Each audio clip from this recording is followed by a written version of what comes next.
we lived with my great grandma. I don't know what age I was. My grandma got pregnant, so the family just kicked her out with the baby. When she passed away, that was like the end of the world for me. Imagine. I want to die at that time. We were too poor to be considered as a person.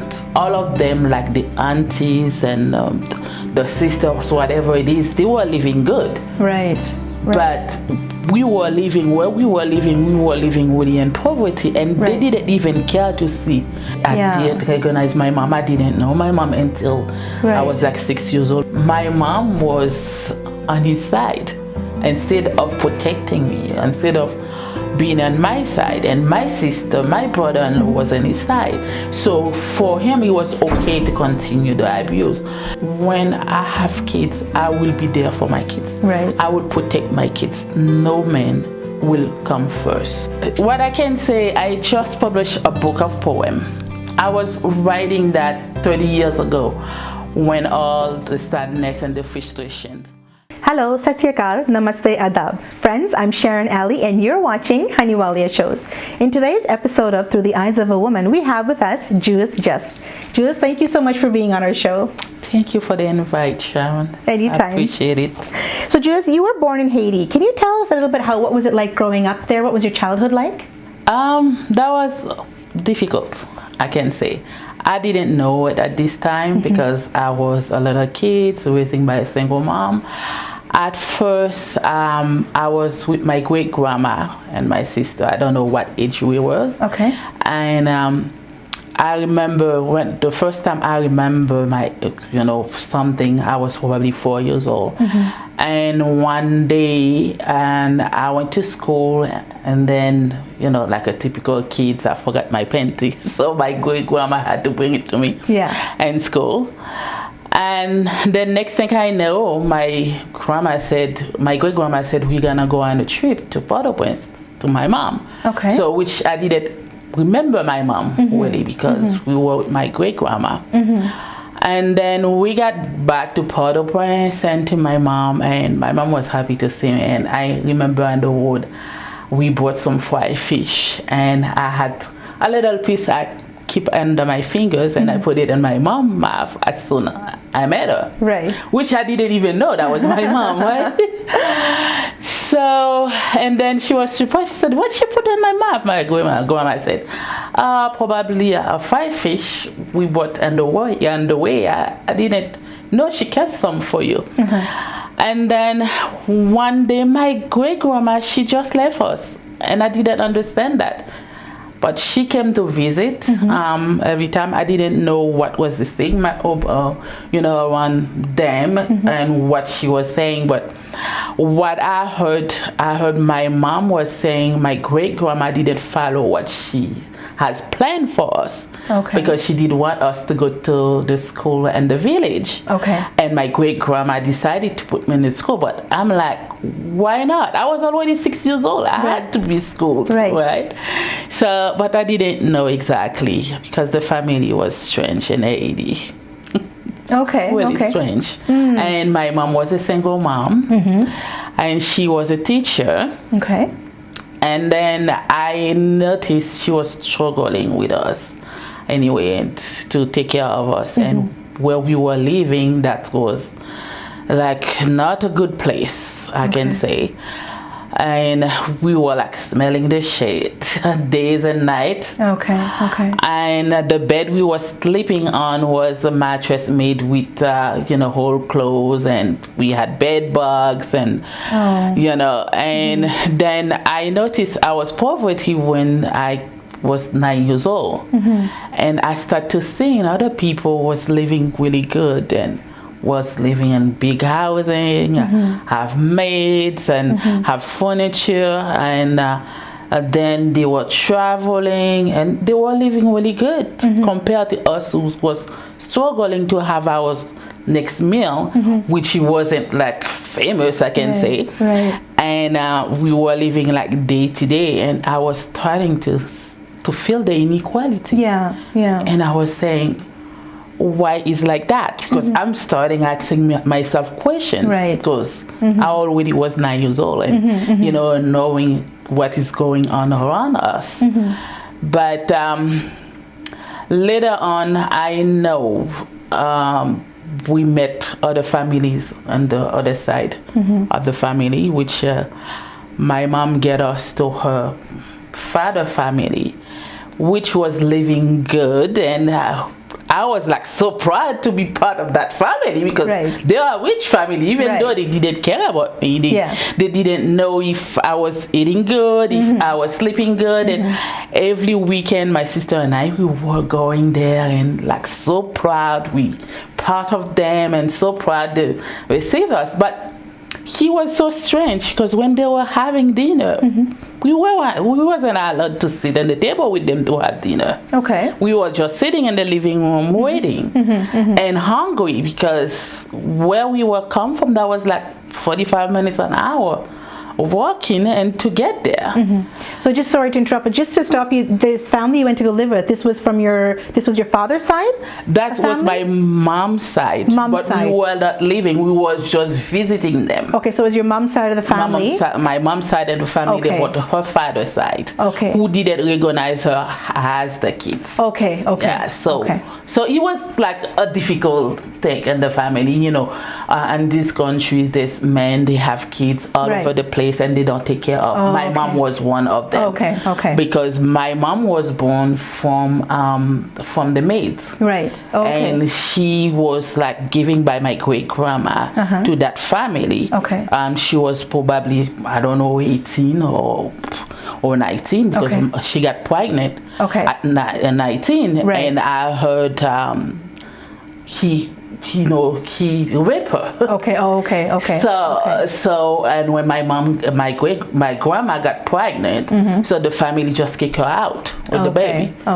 And then my grandpa, instead of taking care of the baby or whatever, he just sent someone to look at the baby. And when the lady went to look at the baby and came back and said, "Oh, the baby is too light to be your kids." Oh dear. Because my grandma was dark. My grandpa was dark, but in the family we were mixed. And they have that part, the light part, and my great grandma was Spanish descent. And then on his side of my grandpa, they were like French descent, so they were like, but they said that wasn't their kids. So they didn't take care of. Yes. But it was their kids. It was the kids. My mom was looking exactly like my grandfather. Look at that. Yes. Even his own kids he had later on with other lady, he wasn't looking like him. And he married a woman who was black French, right? But the kids still didn't look like him. So my mom was.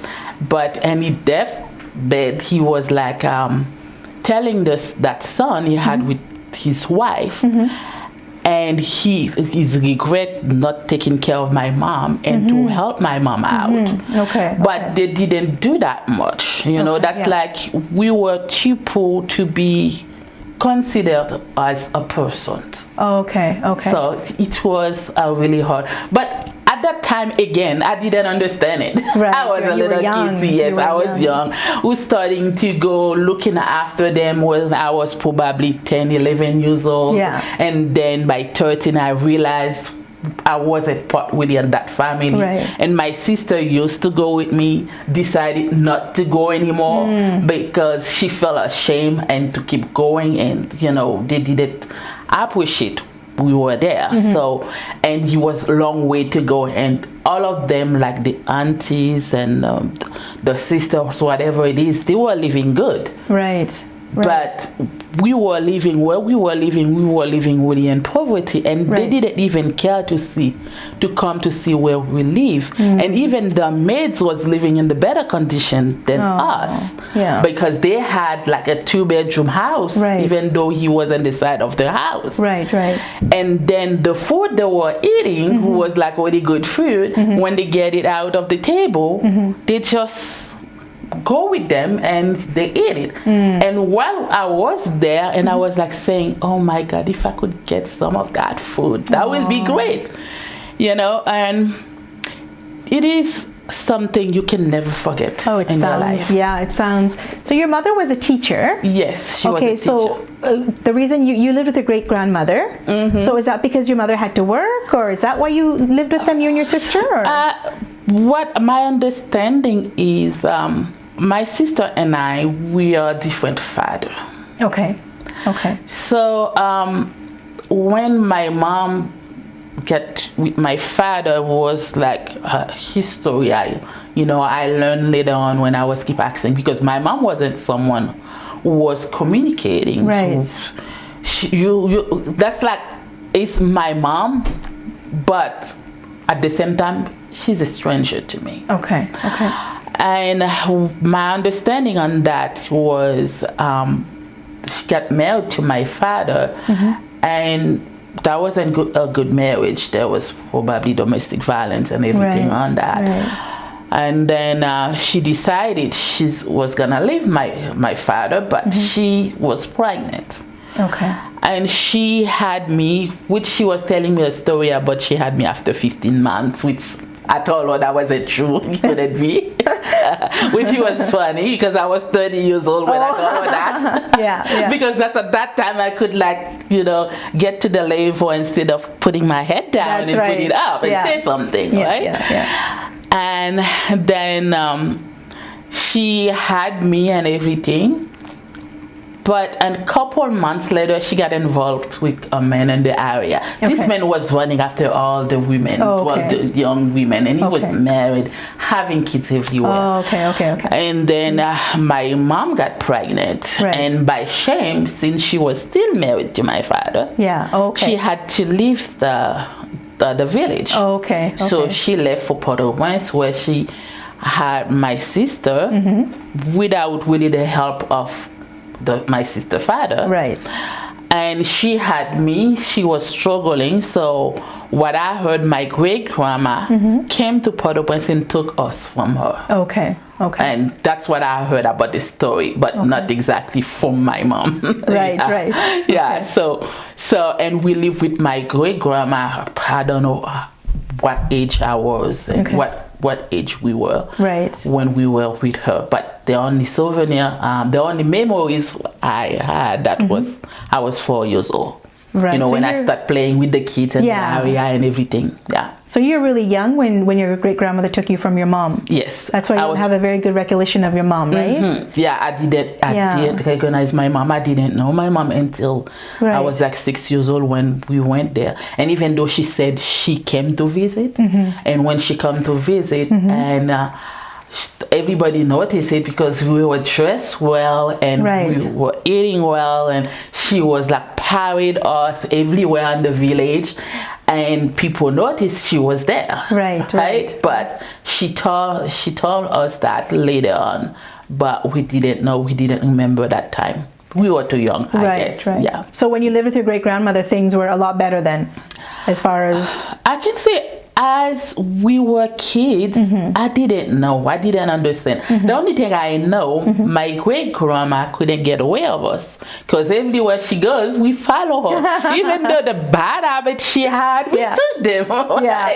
So we love to be with her, and which is normal, right? And even though when she left us in Port-au-Prince, we didn't understand, and she came to visit. And I remember in my first communion, she want to feed me before we go for picture. So and the dress got dirty from the soup, so she was like feeling so bad, and I never forget that. I think I was like 9 years old at that time. Sounds like you guys had a good time with your great grandmother. We did. That's nice. And when she passed away, that was like the end of the world for me. Imagine. I want to die at that time. I can imagine. I think I was like 13 years old. 13? Yeah, I was 13 years old. What happened after that? When she passed away, then you and your sister were always together though during all this, right? Yes, we were always together. Always together with my great grandma. And when she dropped us to Port-au-Prince, we were always together. Yeah. Right. So what happened after great grandma passed away? Where did you guys go after that? No, we were living with my mom. We Oh, were by that time. already Oh, living by the time I we were see. already living with my mom. Okay, Yeah. okay, you were still with your mom. Oh yes, Okay. we were still with my mom, and my mom got a boyfriend. She got a boyfriend, and the boyfriend wasn't a boyfriend who could do anything for her. Oh, okay. You know, because and there's poverty thing and everything, and you got a man, and you expect Right. the man gonna Yeah. gonna be able to take care of, but Yeah. instead that was my mom was doing everything, and and my mom was cooking for him. He was just putting like a $10, 50 goods, we call in my country 50 goods. So at that time it was $10. Okay. And my mom was like buying the stuff and cooking for him. And then he didn't even have respect for my mom, and he just like he cheated on her from left to right. And then I remember one day again, I was like 13 years old, and there's a boy who sent me a letter, a love letter, and then my mom got that. And then my mom didn't say anything to me, and she just got him to beat me up Really? for the letter. Yeah. Your mom the got letter. him to do that? Yes, I never forget that. And I said at that day, when I have kids, I will be there for my kids. Right. I will protect my kids. No man will come first. Absolutely. And I don't want nothing to come between my kids, and I don't want no abuse for my kids. And my dream was, since I was 13 years old, to have a good life and to have a good kids. I knew already to do that, I had to leave my country. Right.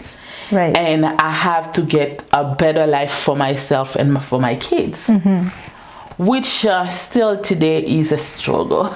So going back to Haiti, so you never really had a father figure in your life then? No. There was these men coming through your home, but not really ever a good father figure for you and your sister? No. Okay. I had an uncle, but still then there wasn't a father figure. Right, right. I had this uncle, I remember because that's a custom in my country for men to go with many women. Oh, okay. So it's a normal thing to do that. It's a normal thing for them to do. Okay. So he had a woman, and he had other women, and I remember when those women come and was mad at him, and instead of fighting what is the problem or whatever, and they were pinning kids on him, and then he got mad and he beat them up. And I was like saying that, watching that growing up, and I said to myself, I want never be in that situation. It's got to be hard growing up with that, seeing all these men and being so dominant over these women, and to grow up like that, you think that, almost that this is normal. Yes. When you grow up with that as a child, and you continuously see it, like different men, and then, the abuse, the domestic violence, you'd almost think that, okay, well, this is normal. Is this really life? Yes. But as I was growing up, I started figuring out it wasn't normal. Yes. Good. I'm glad. Even though I later on, but I cannot say later on life, I was in my 20s. When I get to the father of my kids, I went to domestic violence a lot, and I thought I was praying things was gonna change. It didn't. And the funny thing is, my mom was on his side instead of protecting me, instead of being on my side, and my sister, my brother-in-law was on his side. So for him, it was okay to continue the abuse. But sorry, so you're talking about you got married? When later on, I didn't get married to the father of my kids. Okay, so was this when you came to Canada or back in Haiti? When I came to Canada. Okay, so when you came to Canada, you met a man, and you had kids with him? Yes. Okay. Yes. Okay. And that part, we can go to it a little more. So what I was saying, I never want to have this life going like that. Yes. that's like when you're looking at it, when that happened to you and you said, oh my God, that's like a curse. Yeah. You know? Yeah. Because you try to run away from that life, and that's the life you get. Yes. Yeah. So, which is really sad, right? And then you think about the person who will understand it better and will be on your side and protect you is not. Right. So you feel like you are a reject. I can't imagine. Definitely. Yeah. Yes. Absolutely. I can't imagine what you'd be feeling inside. And you said that your mother wasn't supporting you, she was supporting him, along with your sister and your uncle too, were all supporting him. Or your brother-in-law. We're all supporting him. I don't understand that. Wow. Yes. Okay. That must have been tough. It's like you're alone. You have to fight this battle alone. Yes. Okay. It is. It is. And it takes a lot of courage. Yeah, a lot of courage. My goodness. Yes. So what did you do after that? Like with all these people kind of against you and for him, how did you manage to... Over the year when I had my kids and everything, and that's for sure I need the family one, and that part, I left Montreal because I was in Montreal at that time when I met him. And I didn't even talk about my ex-husband yet. Oh dear. Oh yeah. Okay. My ex-husband and immigration when I went to Canada the first time. Oh wow. At 20 years old and everything. So I didn't talk about this part yet. Okay. It's a long story. Yeah, so I had to move to Miami, and then when I moved to Miami, I was pregnant with my son.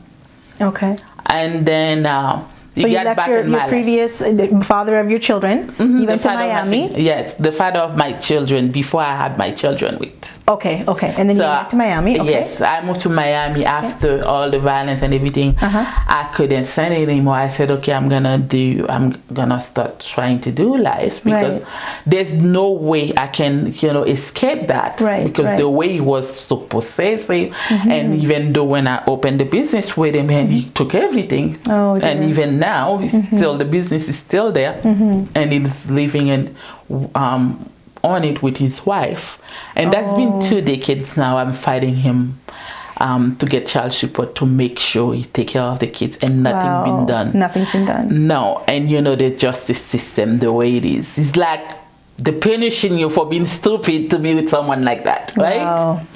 So, and I spent a lot of money, and I still don't get nowhere. And even though my daughter, he said he wasn't his daughter, and when they forced him to do the paternity test, he said he was not gonna do it, so they had to threaten him to do it. So anyway, wow. Yes, it's a long battle.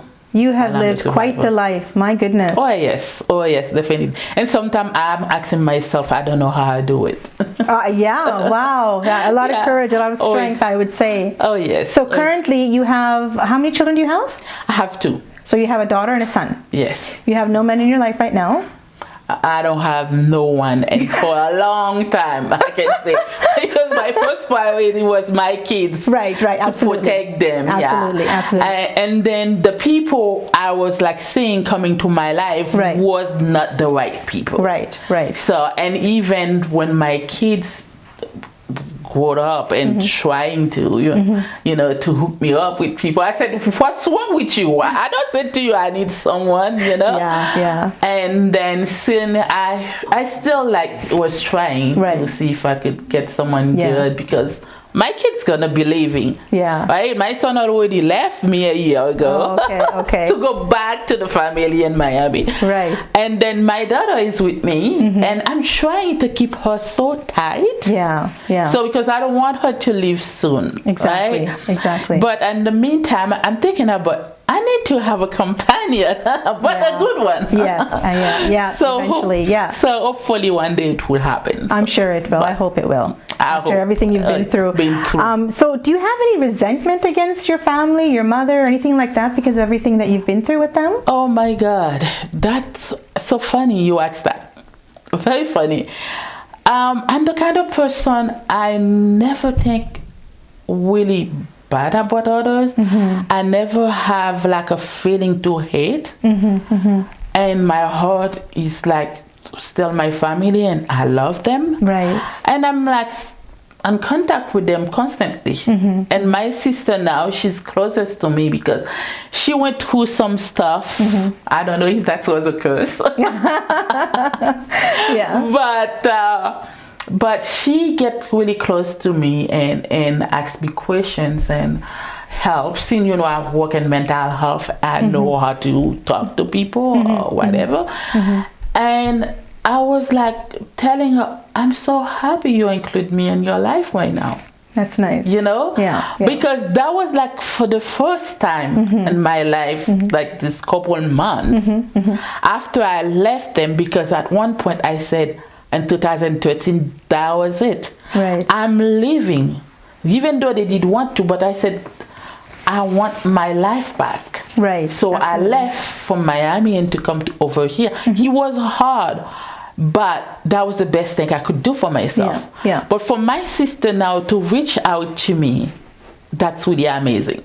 That's great. I'm so happy for you. Yes. You're you have a very big heart, I can tell. Very forgiving and a very big heart. So now you work with healthcare, right? And you work with, you are a psychiatric aid. Great. Yes, which is on mental health, and I help people. That's my, I think that was like in some ways my biggest dream. I could help others. Yeah. And so I get to my job to do that. Right. And every time when I make someone happy and when the treatment work well, and I don't see that person, when I see that person and feel really good, really great, I'm very happy of myself and I'm very happy of my job. And that's so nice to hear, because you've been through such a lot, since childhood, since early childhood up until adulthood, and I'm just, it's great to hear that. Yes. Your positivity and the way you take life now and helping others. That's wonderful. Yes, and that's the way I could help them. I could put myself in their shoes and and talk to them. And sometimes I share with them some of my experience, and and they listen. Right. Well, that's good. That's good. Yes. And because experience you have, you can help them out, right? So that's the good thing behind it. That's a good thing.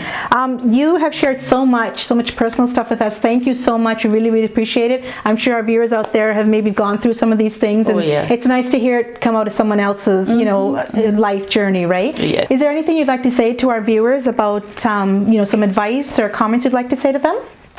Yes, definitely. What I can say, I just published a book of poem. I was writing that 30 years ago, when all the sadness and the frustrations, and then I decided I didn't have help really or support to publish it, so I decided this year, since things get better, to publish it. It's in French, but the English version gonna come on mid-May, so like that I could have all my fans, French and English, and to read it, to be able to read it. Then let's talk about some of my, my word there, my worky word, and not exactly everything, but I have another book I've been writing for a year and a half now. It will talk about everything as, I gone through in my life, and so will be more and detailed. So hopefully in a year it will be out. What I want to say today to you, as you're listening to me, that's never been discouraged, and always follow your dream, and always do the right thing, because today I can consider myself as a survivor, and I'm still struggling, but think is much better than it was. Okay, and I will say, Shannon, thank you so much for your invite, and thank you so much for letting me share with you and with everyone a part of my life. Oh, absolutely. It's been a great honor to have you, and once again, thank you so much for sharing all the things you did with us, and I'm sure our viewers are quite happy to hear whatever you've had to say, and that's amazing on your book. Congratulations, and you have another one coming up, so thank you again. Thank you, Judith. And I forgot to say, the picture was made by Guy Kofodo, and my makeup by Bishma. There you go. Yes, thank you so much, and I appreciate that. And to our viewers out there, thank you so much for all your love and support. For more Hunny Walia shows, log on to our Facebook page and subscribe to our YouTube channel. Once again, thank you and see you next time.